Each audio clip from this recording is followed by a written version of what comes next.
to Adama City with the backdrop of the mountains at the back there. That is Salke Mountain and the Guraja Marian Mountain.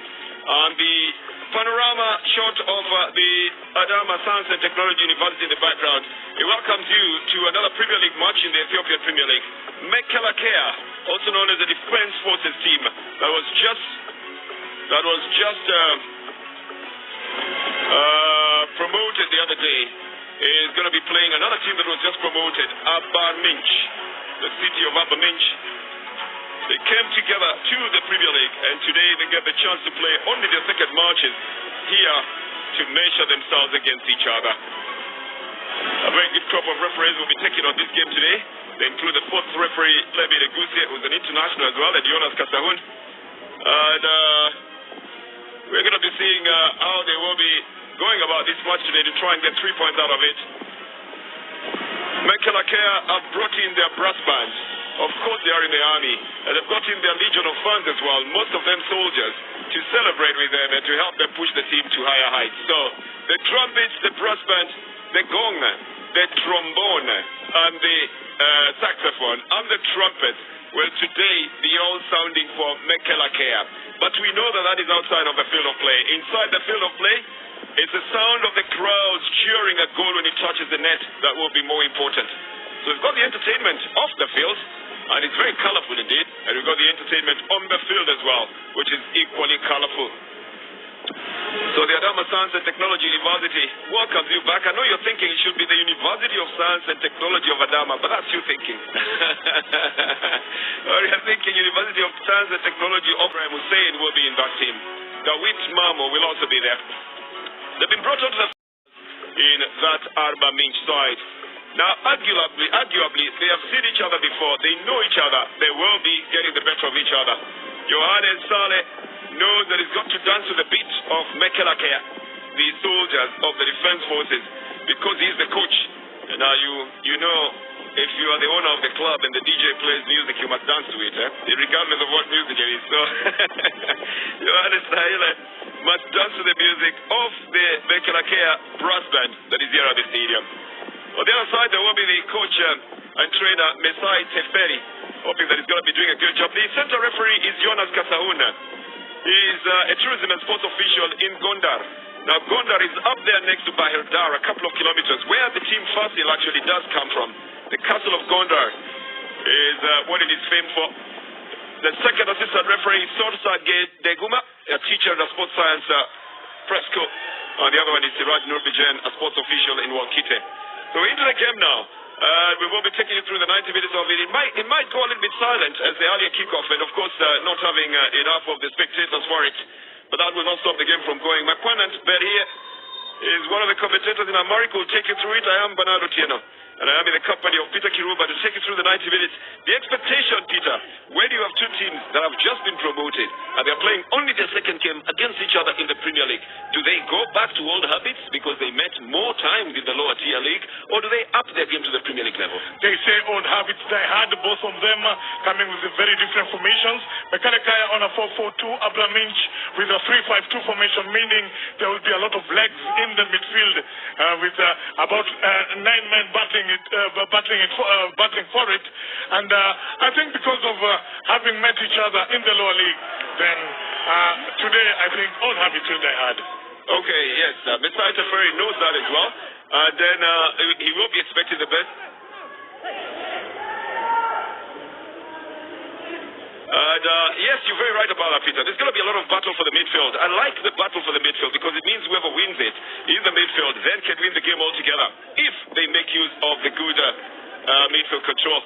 But initially it goes off the field of play. There's a good number of foreign players now in the Ethiopian Premier League. And two of them we've just singled out, especially in the Arba Minch side. Bernard Ocheng from Kenya. And I think it's just one of them then. Why am I counting him as two? There's only one of them. Maybe on the Mekelakeya side, you will be looking at a man called Amin Mohammed, who's on the bench. He's not played yet, but he previously played in Wales for a team called Buckley Town. That's chosen to play for the Ethiopian national team. So he's looking for an opportunity there by looking for a team in the Ethiopian Premier League. This goes into the box. It's at the heart. We're looking for instances. No, that would have looked like a little bit of inexperience waiting for the ball to go in your direction. You move the ball in your direction. You don't wait for it to go in your direction. And that would have been looking not very good for a man who's very experienced. Israel Eshetu. He's been there before for Wolkite. He's one of the big players on the Mekelakeya side. He's going to be playing another team that was just promoted, Arba Minch. The city of Arba Minch. They don't seem to be opening up well enough to be able to get the passes through. Maybe this is a better one. Eshetu should have been opening up other than encounter that ball there. He comes quickly to Israel Eshetu on his favored foot. He turns it round looking for a chance. Oh. Not a good left foot shot there. Should have just pushed it onto the right side. You can see the control was a bit rugged, but all the same, he took too much time in the box with the ball, and that is the reason why he was not even able to get a shot away. Tried very much to get the shot away there to show Mekelakeya. He's playing on the right back position, Ronaldo Ching.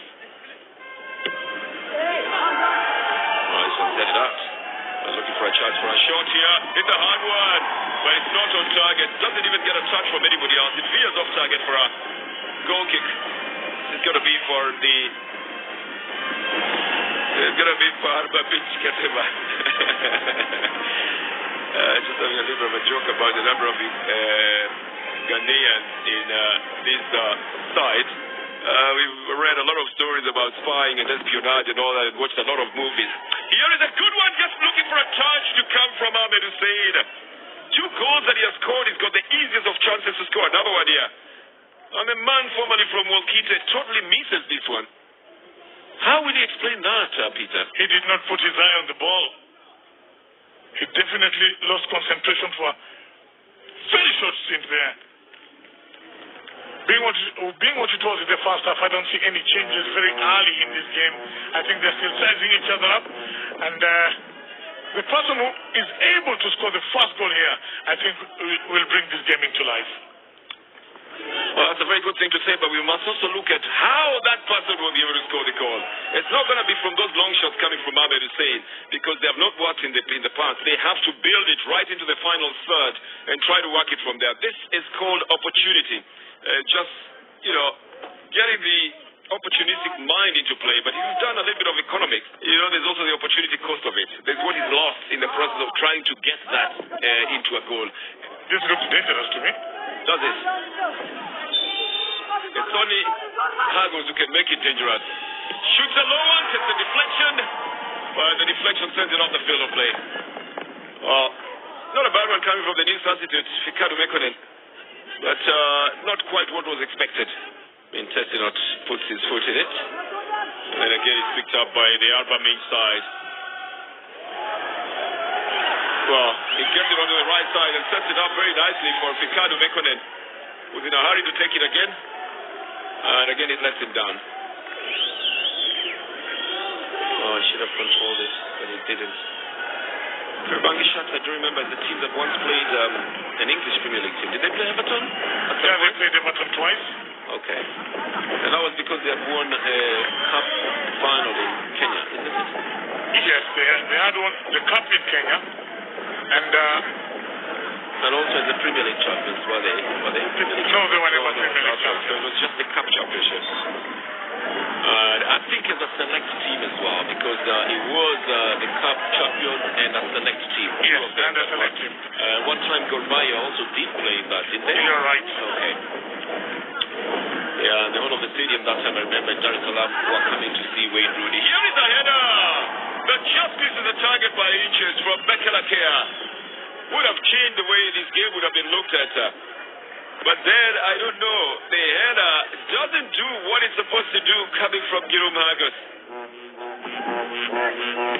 We're not looking for anybody else on that side. We are already playing the 3rd minute of the game now. Barring a supernatural act, this is going to be ending in 0-0, and there's the whistle. Adama Science and Technology University, Mekelakeya 0.